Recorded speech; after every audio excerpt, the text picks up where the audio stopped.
Noli Me Tangere, Chapter 14. Tasyo, Baliw o Pilosopo? Bumalik tayo saglit sa Chapter 13.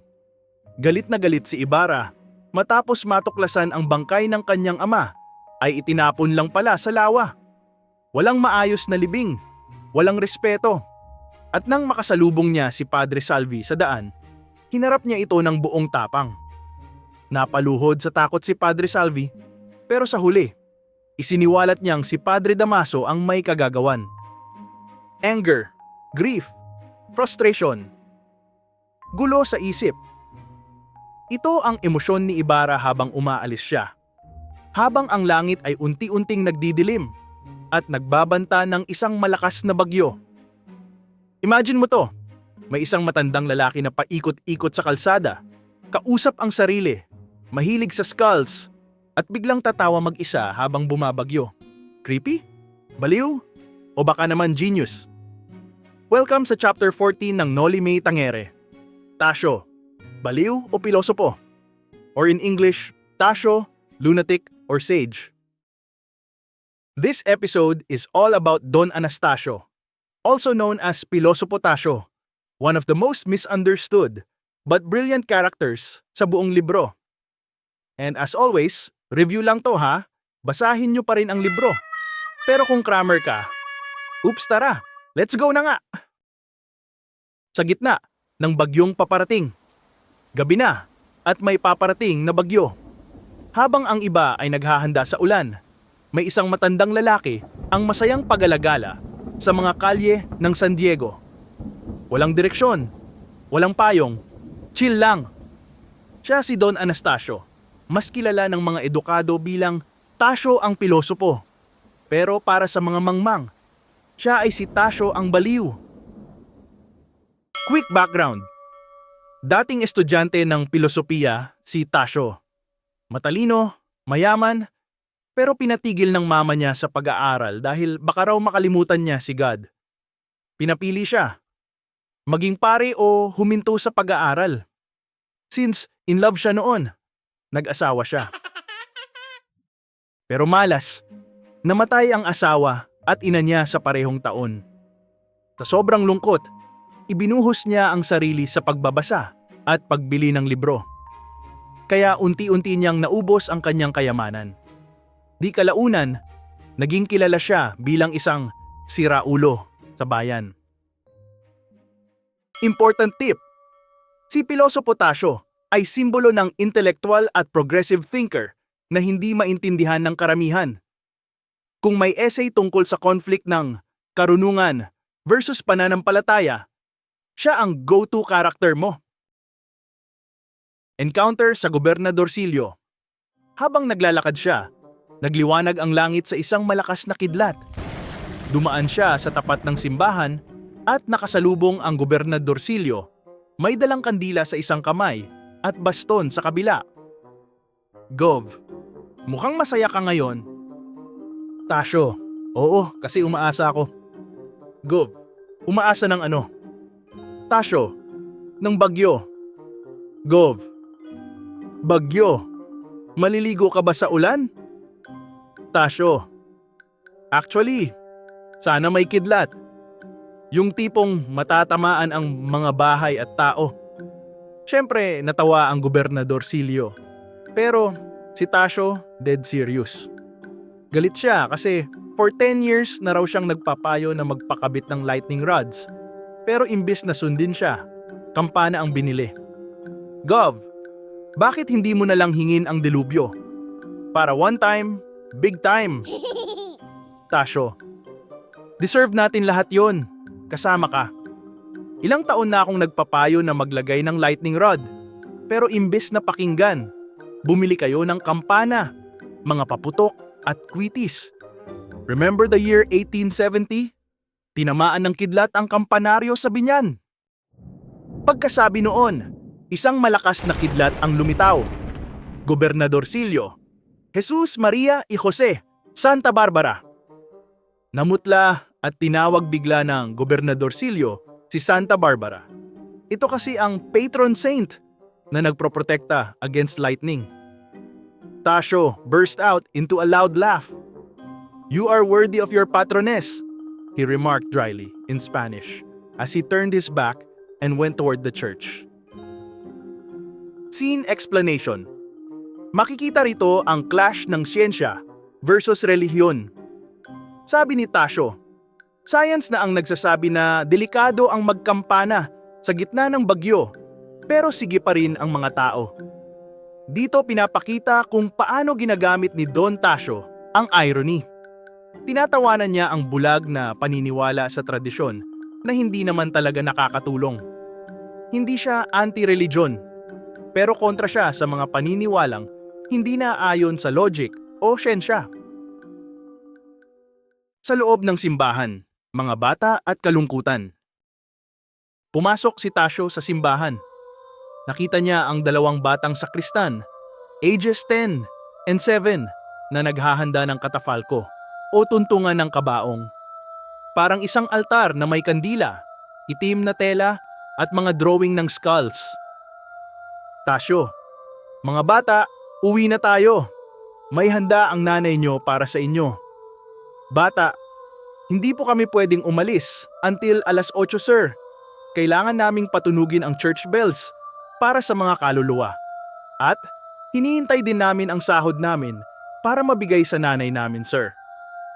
Tasio, hala, huwag kayong lalapit sa kampana kapag kumikidlat. Umalis na si Tasio at lumingon pa sa mga batang paakyat ng belfry. Pinunasan niya ang mata, tapos bumulong. Tasio, ngayon ayokong may tamaan ng kidlat. Symbolism alert. Yung pag-akyat ng bata sa kampana habang may bagyo equals delikadong blind obedience. Pero hindi nila alam ang panganib kasi sinusunod lang nila ang utos. Debate sa bahay ni Don Filipo. Habang naglalakad sa ulan, may sumigaw mula sa isang bintana. Don Filipo. Don Tasio, pumasok ka muna. Si Tasio ay inimbitahan sa bahay ng liberal na lider ng bayan, Don Filipo Lino, at ng kanyang mabait na misis na si Doña Doray. Don Filipo, may dala akong bagong libro, The Torment Suffered by the Blessed Souls in Purgatory. Tasio, aba, matindi ang author niyan siguro. Ang sabi ni Tasio nang nakangiti habang paakyat sa bahay ni Don Filipo. Pagpasok niya, nag-usap sila tungkol sa pagkamatay ni Don Rafael Ibarra. Don Filipo, nakita mo si Ibarra sa sementeryo? Tasio, oo, malungkot. Doray, nakakalungkot nga. By the way, Tasio, nagpamisa ka ba para sa yumaong asawa mo? Tasio, hindi. Doray, sayang, mas mura pa naman ang misa ngayon. Promo! Yes, she really said that. According to Doray, tuwing undas, isang misa equals 5 misa. At sabi daw ng kura, isang misa ngayon ay katumbas ng 6 sa ibang araw. So parang buy one take 5? Tasio, nako, ang purgatory, may kasaysayan yan. Gusto nyo ng lecture? At dahil umuulan at walang magawa, game ang couple. Mini-lecture ni Tasio, ang kasaysayan ng purgatorio. Brace yourselves. Si Tasio naging seryoso na at nagsimulang magturo ng deep dive history ng purgatory. Tasio, alam niyo ba kung saan nagsimula ang ideya ng purgatorio? Don Filipo at Doray. Hindi. Saan? Tasio, hindi yan galing sa Biblia. Wala sa lumang tipan. Wala kay Moses. Wala kay Kristo. Pero may mga sinaunang relihiyon na may hawig dito. Tulad ng Zoroastrianism ni Zarathustra ng Persia. Doon, pwede mong iligtas ang kaluluwa ng kamag-anak sa purgatorio kung gagawa ka ng mabuti at magdarasal. Siyempre, may bayad din. Don Filipo. Ah, business pala. Scene explanation. Ang punto ni Don Tasio ay hindi upang bastusin ang paniniwala.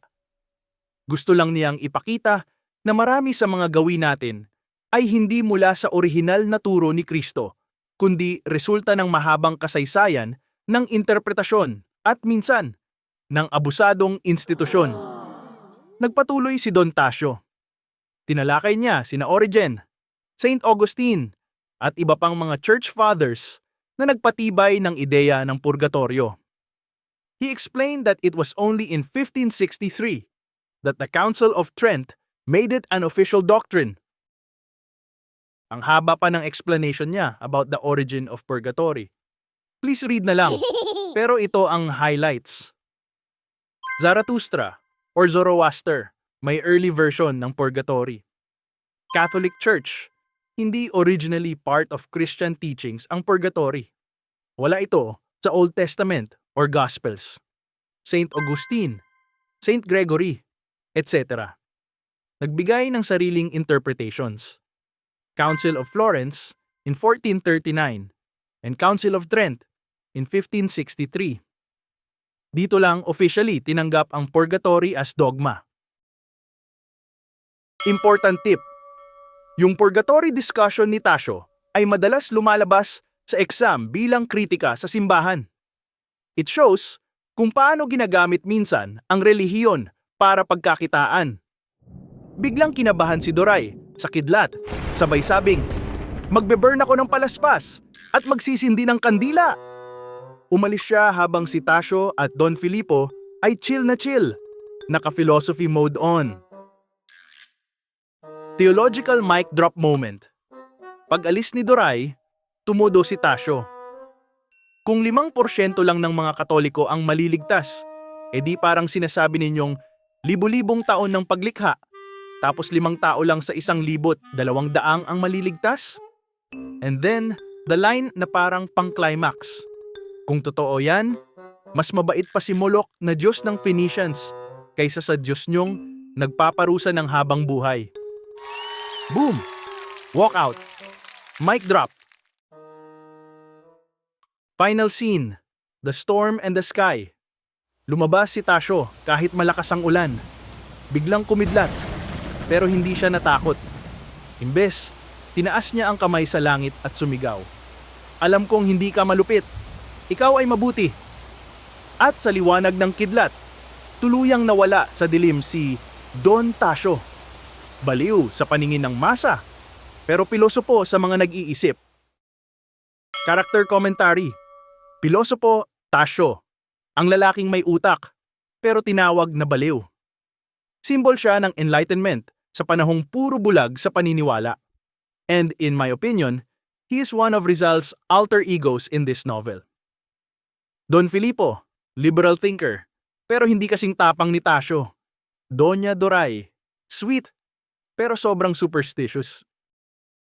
Themes and reflection. Baliw o pilosopo? That's the question ng kabanatang ito. Sa isang lipunang kontrolado ng relihiyon at pamahiin, ang taong nag-iisip ng malalim ay itinuturing na sira-ulo. Pero baka siya lang ang tunay na may conviction and sees the truth behind religious smoke and mirrors. Modern reflection. Have you ever heard someone say, "Di, ikaw na magaling," or "Ikaw na matalino"? It's sad that in our culture, marami pa rin ang nagsa-smart shame. And deep-rooted pala ito. Kahit panahon pa nila Rizal, uso na. Kagaya na lang ng ginawa kay Tasio. Kung sino pa ang matalino, siya pa ang ginawang katatawanan ng mga taong mangmang. Ikaw ba ilang beses ka na rin bang natawag na OA, weird, o iba mag-isip? Kasi you question something na nakasanayan na. Sometimes, being different doesn't necessarily mean you're wrong. Mini-quiz muna tayo about Chapter 14. Ano ang tunay na pangalan ni Pilosopo Tasio?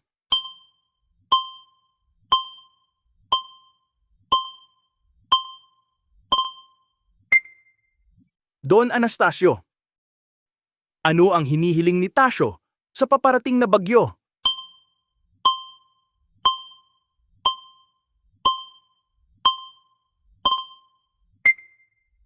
Kidlat na tatama sa mga bahay. Sino ang mag-asawang kinausap ni Tasio tungkol sa purgatorio?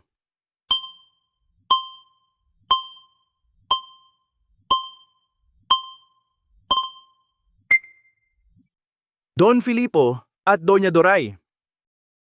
Ano ang dahilan kung bakit hindi pinadasalan ni Tasyo ang asawa niya?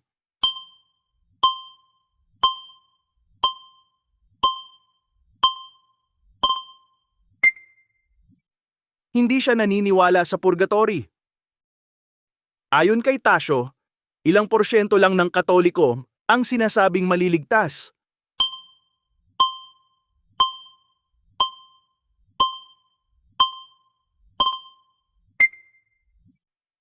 5%.